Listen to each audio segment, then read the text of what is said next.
Bonjour les amis, je suis avec Caroline Vlominck. Bonjour Caroline. Bonjour Audrey. Ça va Caroline? Ça va très bien. Alors oui, vous allez me dire que j'ai rencontré Caroline il n'y a pas longtemps, mais depuis lors, il y a eu plein de choses dans la vie de Caroline qui justifient, mais franchement, que je revienne la voir.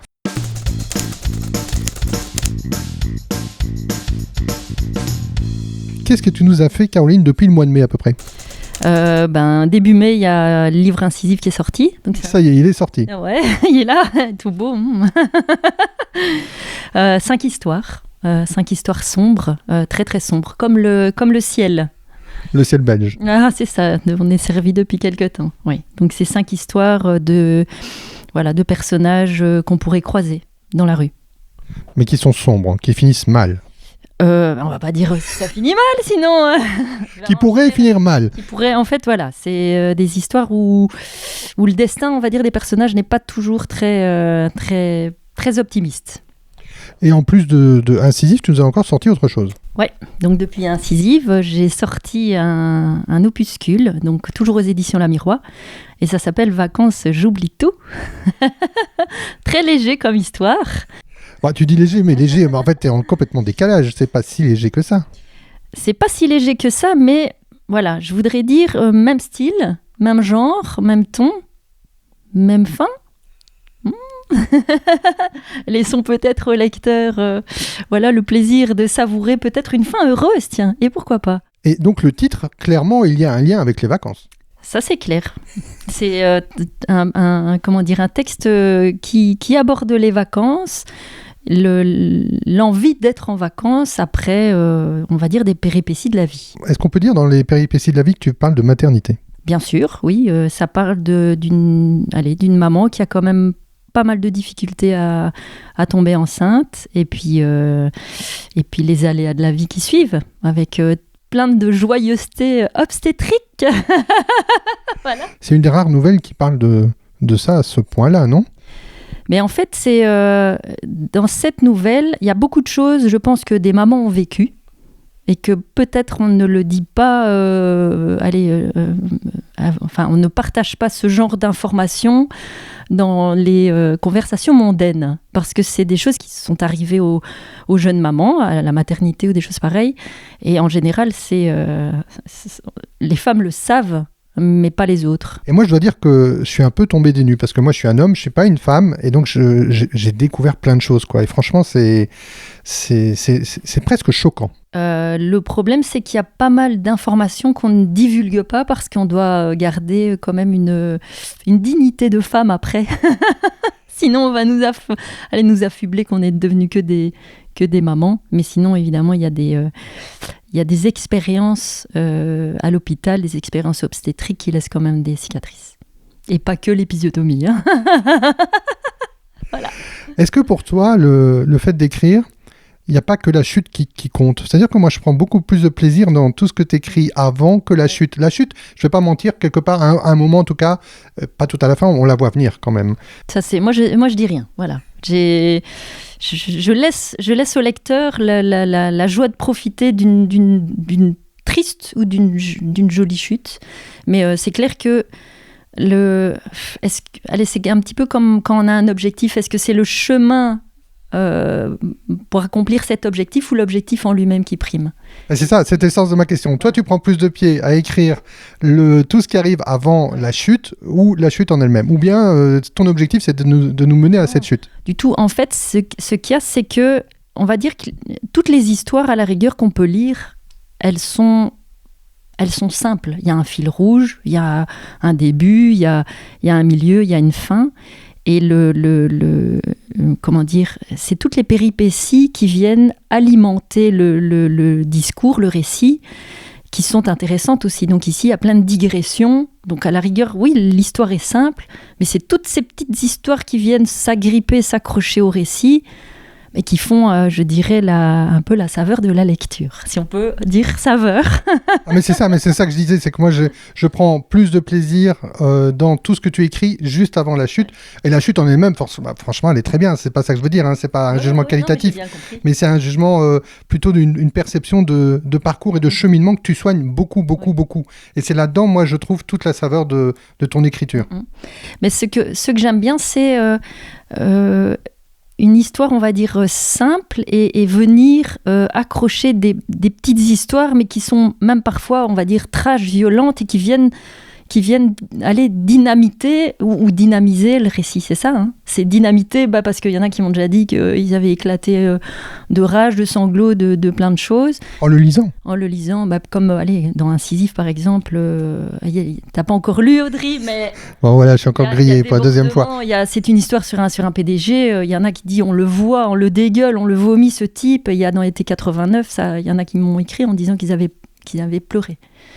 Et en l'écrivant, j'ai eu du mal aussi. Parce qu'à un moment donné, c'est moi qui suis responsable du destin des personnages. Quand tu écris, est-ce que tu as déjà une sorte de Bible devant toi, ou bien, donc, comme on fait un film, comme on fait une série surtout, on écrit une Bible en se disant, on injecte la personnalité de chaque personnage pour pas faire trop d'erreurs au moment où on va écrire.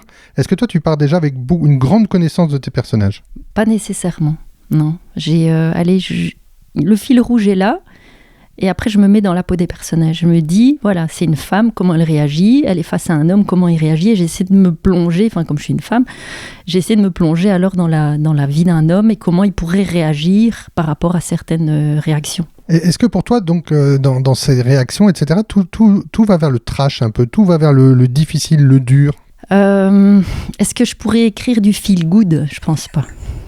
Tu t'embêterais, hein ? Je pense, je m'embêterais, mais je trouve que c'est plus, je l'ai déjà dit, hein, peut-être dans des interviews ou quoi, on pousse plus la réflexion quand il y a des choses qui ne se terminent peut-être pas favorablement. Parce qu'on se dit, tiens, et s'il y avait eu ceci, s'il y avait eu cela, et puis ça pousse à la réflexion. Tandis que quand on nous claque une fin heureuse, voilà, elle est là, ça se termine bien, et puis c'est tout, on ferme le livre, et puis tout le monde s'en va. Mais les fins plus compliquées, on ne peut pas s'empêcher, si on est tous des êtres de réflexion, de se dire « et s'il y avait eu ça, et s'il y avait eu ça ?» Et dans la vie, c'est pareil, hein. On fait des choix, parfois on fait des mauvais choix. Et on se dit « et si j'avais fait ça, et si j'avais fait ça ?» Et mon écriture, c'est plus ça que je veux. Voilà, c'est justement pousser à cette réflexion. Est-ce que tu imagines le lecteur quand tu écris ? Est-ce que tu t'imagines les réactions du lecteur ? Mais en fait, comme je suis nouvelle là-dedans, moi, la chose qui me fait peur, c'est recevoir des messages ou des avis de gens qui n'ont pas aimé.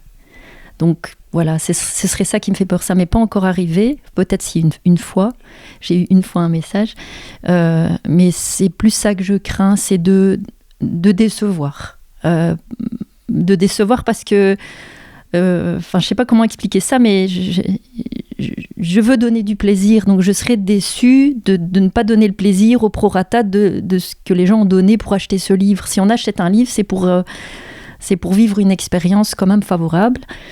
Et si le lecteur est déçu, ça me décevrait. Voilà, c'est Caroline, elle est hyper touchante. Moi, j'ai la chance d'être à côté d'elle à quelques centimètres et voilà, elle me prend complètement dans les sentiments, quoi. J'ai pas envie de pleurer, hein, c'est pas ça, mais tu es tellement investie dans ce projet. Non, mais c'est vrai, c'est plus ça. Je suis une personne très empathique et j'aime pas quand les gens n'aiment pas.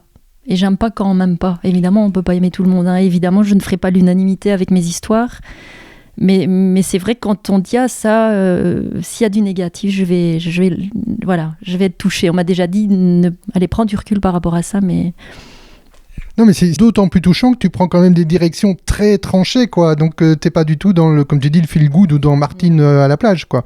On est dans un autre monde, moi, je trouve réaliste, hyper réaliste, en fait. Hyper réaliste dans le sens où la société triture tes héros. Dans les deux que j'ai lus, Little Paradise et Vacances, j'oublie tout, tes héros sont aussi des sujets de la société, finalement.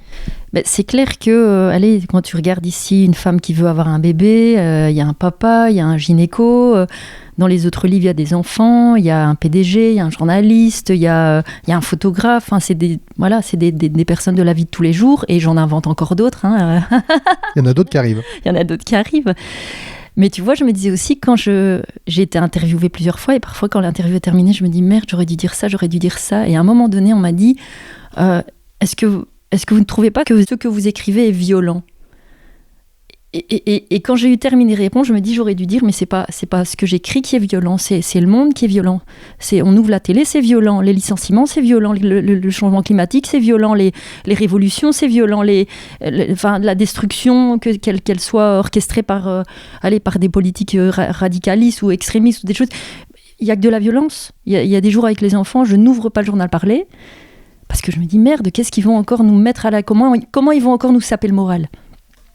Et les histoires, à la rigueur, je ne sais pas qui est le plus violent des deux. Est-ce que c'est le monde qui m'entoure ou est-ce que c'est moi qui le raconte? Je ne sais pas. Tu dis que la société est violente et toi, finalement, tu relates cette société violente. En tout cas, tu en extrais des éléments. Est-ce que tu n'as pas peur de t'embêter, de t'ennuyer à revenir sur cette société? En fait, il y a les choses violentes qui arrivent et il y a ce que les gens ressentent. On ne l'a pas à la télé, ça. Tu vois pas qui y a derrière la télévision, comment les gens digèrent ces informations. Quand tu croises une personne dans la rue à qui est arrivé un malheur, un accident, un truc, un licenciement, c'est en parlant avec les gens que tu as le ressenti de ce que peut créer une situation chez ces personnages.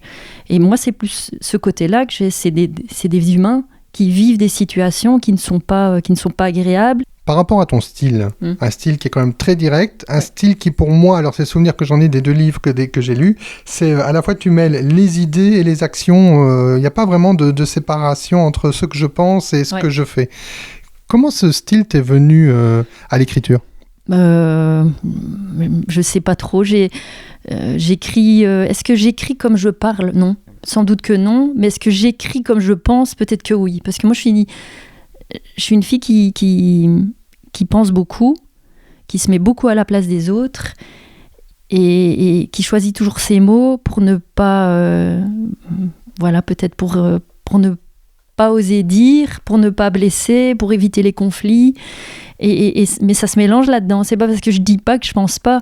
Et je pense que je suis aussi comme le commun des mortels, c'est que tout on dit pas parce que c'est pas socialement acceptable. On peut pas dire des choses que j'écris. Par contre, dans le livre, c'est plus socialement acceptable parce que c'est pas divulgué sur la place publique. Les gens lisent et ça reste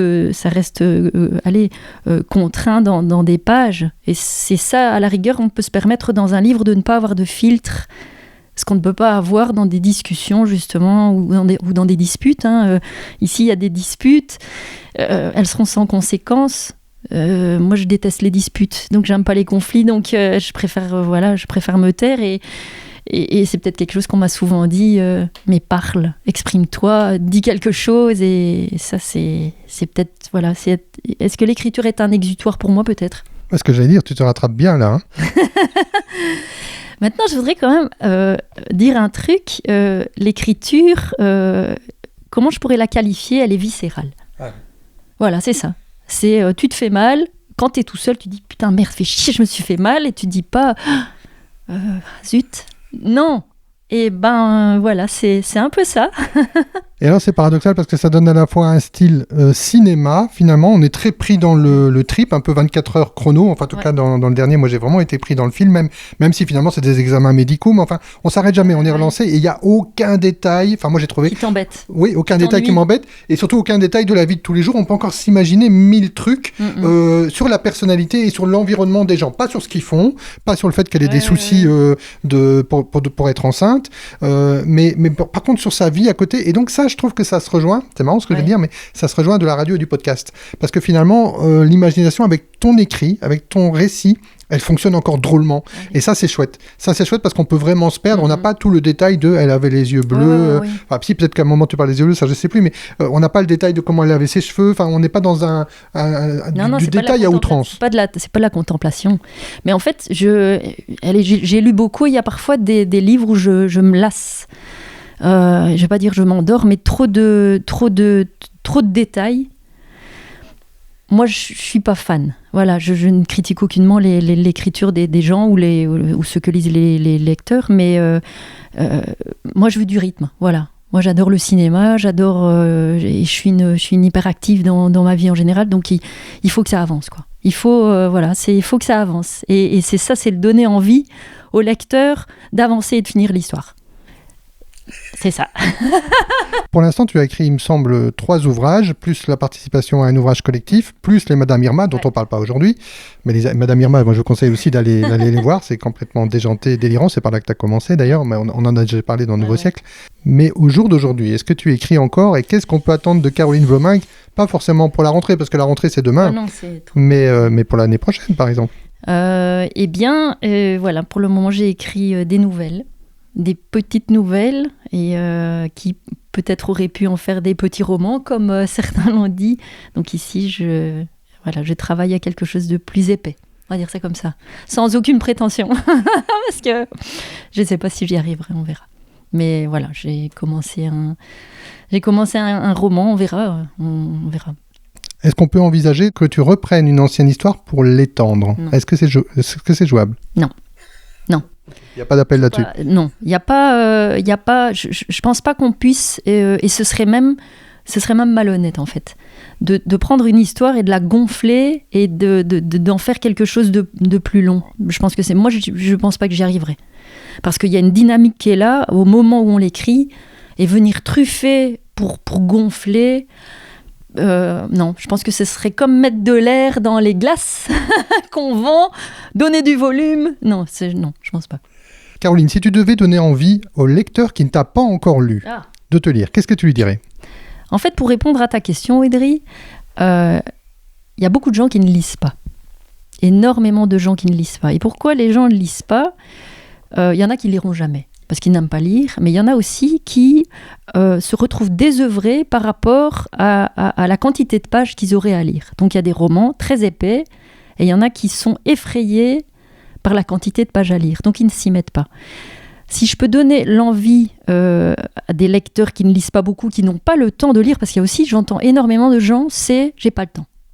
Je me cache. J'ai pas le temps. Bah oui, c'est un peu mon cas. Et l'avantage ici, avec Incisive ou les nouvelles, c'est que on se dit, voilà, j'ai un quart d'heure devant moi, et en un quart d'heure, tu as fini une histoire. Et tu te dis pas, voilà, je vais commencer un truc, je vais reprendre dans une semaine, je vais perdre le fil, non.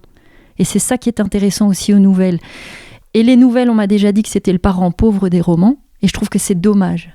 Parce que parfois, tu vis 10 fois plus dans une nouvelle qui est rythmée, plutôt que dans un long roman mou. Voilà. Merci Caroline Vlominck, merci beaucoup. J'ai envie de dire que si les nouvelles, c'est le parent pauvre du ou des romans, bien, tu lui as donné toutes ces lettres de noblesse. Merci beaucoup Caroline. Merci Audrey.